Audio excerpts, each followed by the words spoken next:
All right, guys, I wanted to come on here and do a quick review and install of my new smoke and carbon monoxide detector. I do want to say thank you to the company for sending this out for review. But let's go ahead and take a look at it. This one right here.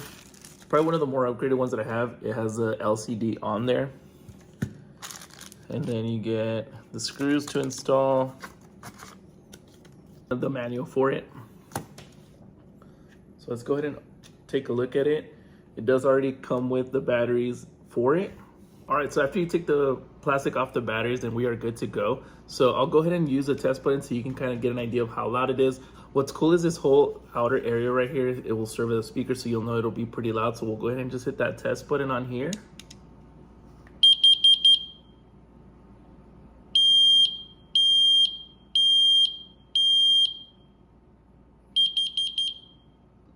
Very good.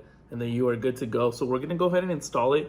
And what's cool is if you want to maybe test it out weekly, you can just hitting that test button. But every 35 seconds, this will light up green, letting you know that it's good to go. If it starts lighting up red, then it's probably something with the batteries. So let's go ahead and hook it up and we'll see a little bit more about it. Okay, and this is what it looks like once you actually hang it on the wall. Like I said, it's only 2 screws, super simple install process.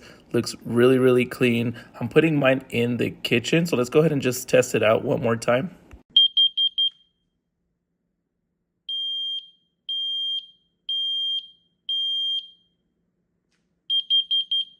So again, what's really cool is it has those dual sensors for checking for smoke and carbon monoxide, which is really good to have. This product also comes with lifetime battery warranty, along with these batteries should last up to 5 years, so you don't have to worry about that for a good while. So if you're looking to add an extra layer of protection and a little bit more peace of mind, definitely look into this dual sensor carbon monoxide smoke detector. Highly recommend, 10 out of 10.